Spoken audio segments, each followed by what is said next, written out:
Seja bem-vindo ao Evangelho é Vida, a carta aos Hebreus. Graça e paz daquele que vive para todo sempre.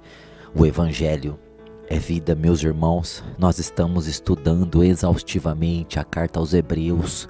Nós estamos no capítulo 1. Nós estamos falando do versículo 9. Nós estamos vendo a superioridade de Cristo em relação aos anjos. Versículo 8 diz assim: Mas do Filho diz: Ó Deus, teu trono subsiste pelos séculos dos séculos. Cetro de equidade é o cetro do teu reino.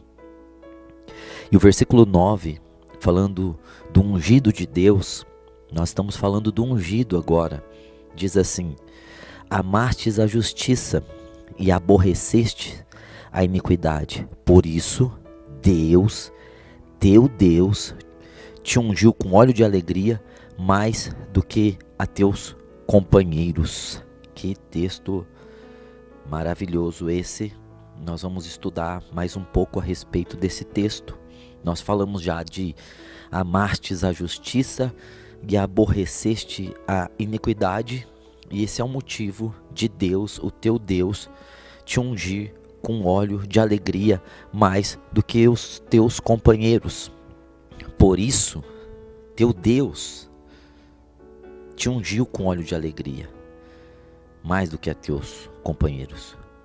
Quando a Bíblia diz por isso, o que ela quer dizer? Por causa do amor à justiça e por causa do aborrecimento à iniquidade, Deus, o teu Deus, te ungiu. Então Jesus amou a justiça, aborreceu a iniquidade. Já na forma de Deus, como nós falamos no estudo passado, ele amou a justiça na eternidade, e quando você ama a justiça, consequentemente você já aborrece o que é contra a justiça, e a iniquidade é contra a justiça. Mas na terra que ele aborreceu a iniquidade, tendo uma vida contra a iniquidade, levando a iniquidade, se fazendo iniquidade por nós. E Jesus, então, ele amou a justiça na forma de Deus antes de vir à terra.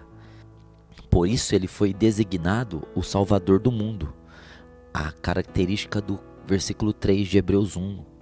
Ele fez a purificação dos nossos pecados. Ele é o Salvador do mundo. Então, por ele amar a justiça, aborrecer a iniquidade, já na eternidade, na forma de Deus, ele teve esse sentimento na forma de Deus, certo? Ele não teve, a Bíblia diz, em Filipenses 2:5, que ele não teve por usurpação ser igual a Deus. Ou seja, ele não se apegou a ser igual a Deus, a majestade, o Pai, que hoje nós conhecemos como Pai. Não, ele, por amar a justiça, por odiar a iniquidade, ele não fez questão disso.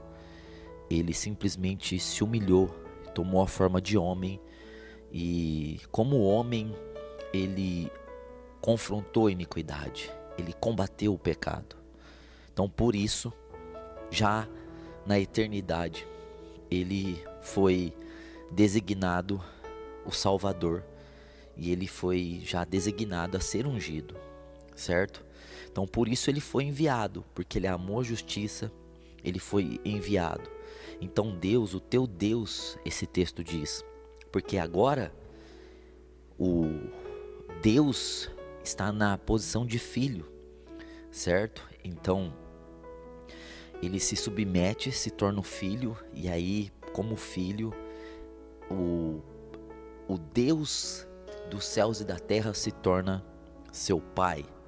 Então foi enviado. Nós lemos o texto áureo: Deus amou o mundo de tal maneira que enviou seu Filho unigênito, para que todo aquele que nele crê não pereça, mas tenha a vida eterna. Então Deus ungiu Jesus, ungiu o Filho para se tornar o purificador de todas as coisas, como o próprio livro de Hebreus no capítulo 1 está nos ensinando. O que seria ungir? Ungir A princípio, aqui da forma mais rasa, seria esfregar com óleo, certo? Seria você, alguém superior, colocar o óleo, esfregar o óleo na testa de alguém. Mas ungir também tem o sentido de capacitar para um ofício. Então, o óleo de oliva, no caso, era colocado sobre a cabeça de um homem, e ao ser colocado na cabeça do homem, como o óleo é símbolo do Espírito Santo, o óleo é um símbolo do Espírito Santo, essa pessoa recebia a unção do Espírito ali, a capacidade do Espírito para exercer um ofício, certo? Então, Deus ungiu, Deus capacitou Jesus para o seu ofício. Então, quem ungiu Jesus? Foi Deus. Foi Deus, o Pai, que ungiu Jesus, o Filho, o capacitou, certo? Quando isso aconteceu? Na eternidade, né? Nós podemos ver isso na eternidade, antes da fundação do mundo. Nós podemos ler isso, Apocalipse 13, verso de número 8, diz assim, ó: E adorá-la-ão todos os que habitam sobre a terra, aqueles cujos nomes não foram escritos no livro da vida do Cordeiro, que foi morto desde a fundação do mundo. Então, ele recebeu na eternidade, antes da fundação do mundo, certo? Ele estava sendo eleito a ser o Salvador. Agora, ele na terra, ele foi ungido no seu batismo. Então, ele recebeu a eleição de ser ungido antes da fundação do mundo. E no seu batismo, ele recebeu essa unção. Nós podemos pegar aqui, por exemplo, o Evangelho de Marcos, capítulo 1, verso 9, diz assim, ó: Naqueles dias veio Jesus de Nazaré, da Galileia, e por João foi batizado no Rio Jordão.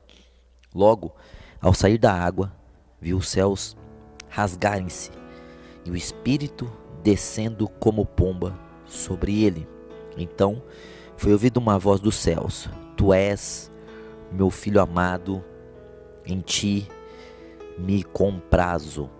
Então, quando João Batista batizou Jesus no Rio Jordão, o Espírito de Deus veio sobre ele, e foi nesse momento que o que foi decidido na eternidade, antes da fundação do mundo, aquele momento de decisão, se tornou realidade, quando o Espírito de Deus desceu sobre ele.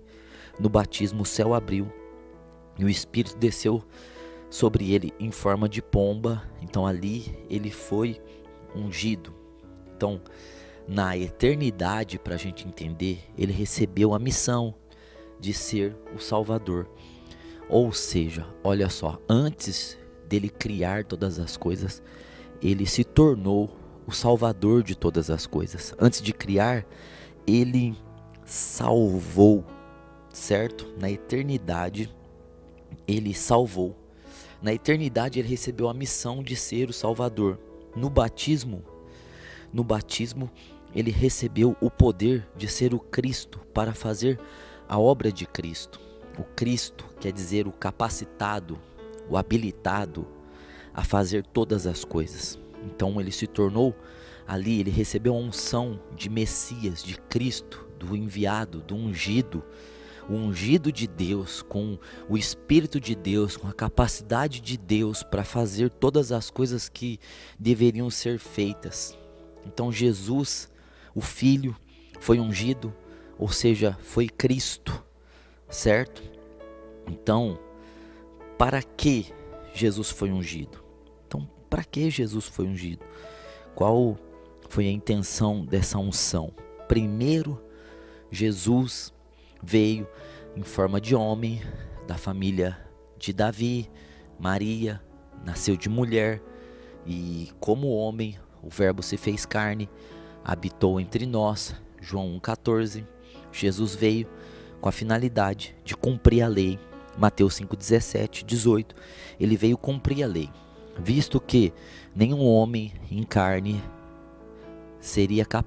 foi capaz antes dele de cumprir a lei. Nem mesmo Moisés, que recebeu a lei, foi capaz de cumprir toda a lei.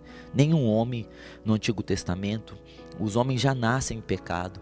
Mesmo que algum homem tivesse força, capacidade, habilidade para guardar toda a lei, esses homens já estavam condenados em Adão, porque eles já nasciam em pecado. Então Jesus já nasceu, do Espírito Santo e de Maria, para não herdar o pecado original, ou seja, então ele nasceu já sem pecado, e ele foi o único, e por enquanto ele é o único, e por toda a eternidade ele será o único homem a cumprir a lei.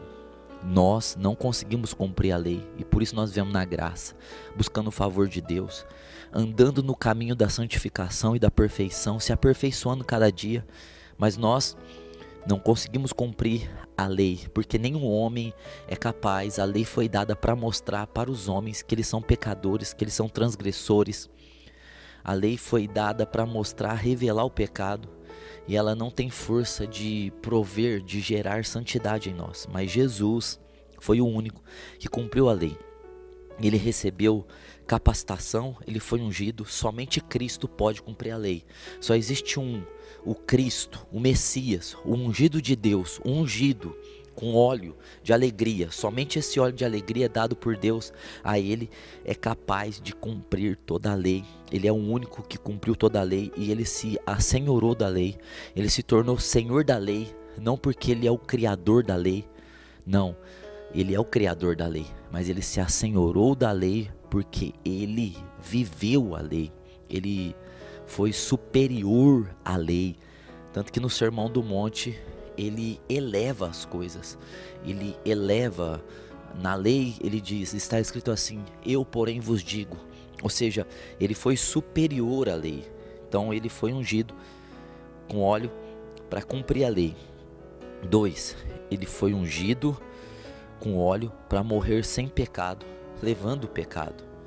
Então veja que ele aborreceu a iniquidade, e esse aborrecimento da iniquidade, ele recebeu essa unção forte.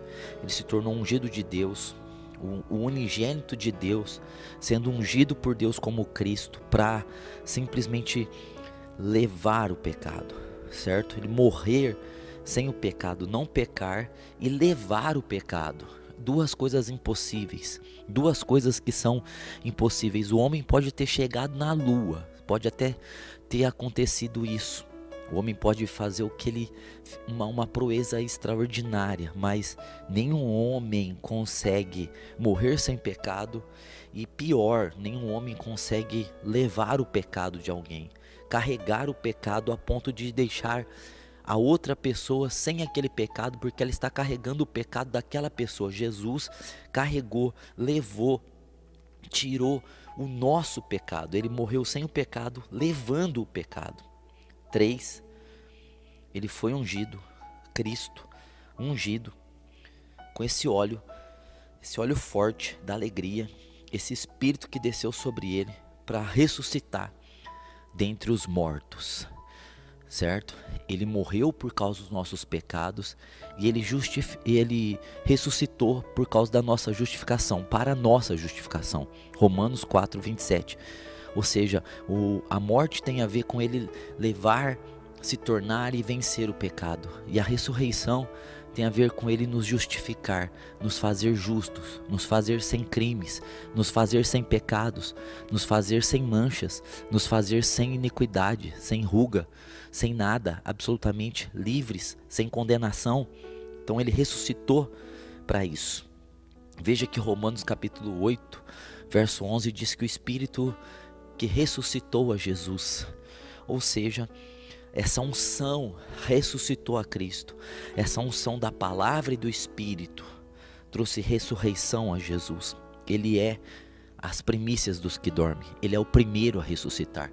Ele é o primogênito dentre os mortos, porque ele recebeu essa capacitação de ressuscitar. Agora veja que o texto, nós estamos estudando que ele foi ungido. essas três coisas aqui, esses três elementos, nenhum homem consegue fazer isso. Cumprir a lei, morrer sem pecado, levando o pecado e ressuscitar dentre os mortos. Nenhum homem é capaz de fazer isso.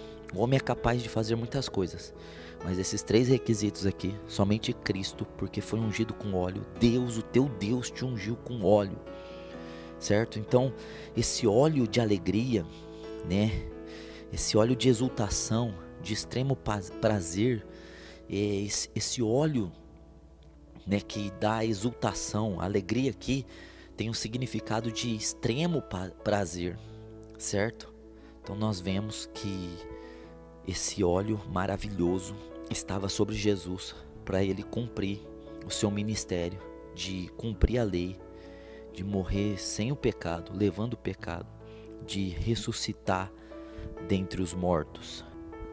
Então nós vamos estudar agora esse texto aqui, com óleo de alegria. Primeiro, para cumprir a lei, os mandamentos de Deus não são pesados. 1 João 5,3. Então, Jesus, ele cumpriu os mandamentos de Deus na sua plenitude, porque ele recebeu essa alegria, esse óleo, essa unção de alegria. O Pai se alegra no Filho. Mateus 3,17 diz isso, que o Pai, ele se alegra no Filho. O Pai dá a alegria para o Filho e se alegra com a atitude do Filho. Qual a atitude do Filho? Amar a justiça e aborrecer a iniquidade. Então veja, um óleo de alegria. Ele cumpriu os mandamentos, não o sentindo pesado, porque ele recebeu óleo de alegria. O óleo de alegria foi dado a ele, essa unção de alegria, de exultação, de extremo prazer em cumprir a lei de Deus. O Salmos 1:2 diz: antes tem o seu prazer na lei do Senhor e nela medita de dia e de noite. Era a vida de Cristo esse versículo. Ele tinha o prazer na lei do Senhor. E o Pai se alegrava com o Filho. Em terceiro lugar, Jesus se alegrava. Veja que em Lucas 10:21, Jesus se alegrou no Espírito Santo. Jesus se alegrava na obra. Jesus se alegrava no reino. Jesus se alegrava no que ele veio fazer. Ele recebeu essa alegria para viver a alegria. 2. Morrer na cruz. Óleo de alegria. Primeiro, para cumprir a lei. Os mandamentos de Deus não são pesados. O Pai se alegrava no Filho. Jesus se alegrava. Em segundo lugar, morrer na cruz. Não a alegria de sofrer, mas a alegria de obedecer e fazer a vontade de Deus. Veja que não tem alegria em sofrer, tanto que ele suou sangue no Getsemane, mas a alegria de obedecer e fazer a vontade de Deus. Jesus recebeu unção de alegria para obedecer e fazer a vontade de Deus, essa vontade maravilhosa de Deus, certo? Não que na cruz ele estivesse feliz, alegre, não, é impossível, porque ele estava na nossa forma ali de pecador, ele estava carregando o pecado, a maldição, não havia como ter felicidade ali, mas havia uma unção de capacitação tão grande nele para suportar tudo aquilo, certo? E ele foi até a obediência, ele obedeceu, ele se humilhou a si mesmo, obedecendo até a morte, e morte de cruz.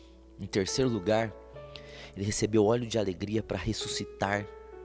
Ele ressuscitou e se tornou o doador de alegria, de óleo de alegria. Ele ressuscitou dentre os mortos. Ele venceu a morte, ele venceu o pecado, ele venceu Satanás, ele venceu a condenação, ele venceu o estado de destruição que Adão deixou, e ele ressuscitou. E ele se tornou doador de justiça e doador de alegria. Romanos 14:17 diz assim: o reino de Deus é justiça, alegria e paz no Espírito Santo. Então veja que o reino dele é justiça, ele é doador de justiça, alegria, ele é doador de alegria e paz no Espírito Santo. Ele disse: eu vos deixo a paz, a minha paz vos dou, eu não vos dou como o mundo a dá. Veja, João 14:27. Então ele é doador de justiça, de alegria, porque ele foi ungido, Cristo, com óleo de alegria, e paz, porque ele é o príncipe da paz. Isaías 9:6, seu nome será maravilhoso, conselheiro, Deus forte, Pai da eternidade, príncipe da paz. Em Gálatas capítulo 5, verso 22, fala do fruto do Espírito, e o fruto do Espírito é amor, é alegria, é paz, é mansidão, é domínio próprio, é fidelidade. Veja que ele é doador de alegria, certo? Em Atos 13:52, os discípulos tinham sofrido, apanhado pelo nome do Senhor. Mas não está escrito que eles estavam tristes, desanimados, cabisbaixo, querendo desistir. Está escrito assim: os discípulos estavam cheios de alegria e do Espírito Santo. Atos 13:52, cheios de alegria e do Espírito Santo. Então Jesus, ele ressuscitou, ele venceu todas as coisas, ele venceu tudo, e ele derrama sobre nós o que foi derramado sobre ele. Ele foi ungido com óleo de alegria. Por isso teu Deus, por ele amar a justiça, aborrecer a iniquidade, ao ponto de amar tanta justiça para se tornar o justificador, e aborrecer tanta iniquidade a ponto de levar sobre si, de tornar-se pecado por nós, ele teve em si óleo de alegria, e ao ressuscitar ele se tornou o doador dessa alegria, para que nós possamos viver a vida cristã com alegria. Aplicação pessoal. Então, a aplicação pessoal é que a gente precisa entender que nós temos esse óleo de alegria sobre nós, porque Cristo derrama em nós o que foi derramado nele, esse óleo de alegria. Os mandamentos de Deus não são pesados. 1 João 5:3, nós temos que entender que nós recebemos alegria. Nós vivemos o Salmo 1, tem o seu prazer na lei do Senhor, e nela medita de dia e de noite, porque nós recebemos esse Espírito para viver dessa forma, para comungar desse jeito, para andar desse jeito. Veja que nós temos aflições, no mundo nós teremos aflições, né? João 16:33 diz isso, mas tem de bom ânimo, eu venci o mundo. Tem de bom ânimo, poderia ser escrito, tenham alegria, porque eu venci o mundo está vencido. Nós temos alegria porque estamos num reino de justiça, alegria e paz. O fruto do Espírito é alegria. Então nós podemos ter a certeza, a convicção de que mesmo em meio às lutas, nós vamos viver em alegria, porque a vida do cristão não é viver chorando, desanimado, cabisbaixo. A vida do cristão é viver cheio, como diz Atos 13:52, cheios de alegria e do Espírito Santo. O Evangelho, meus irmãos, é vida. Obrigado por ouvir o Evangelho é Vida. Se inscreva em nossos canais no YouTube, TV Aviva e Ministro de Fogo. A vida está em você. Até a próxima!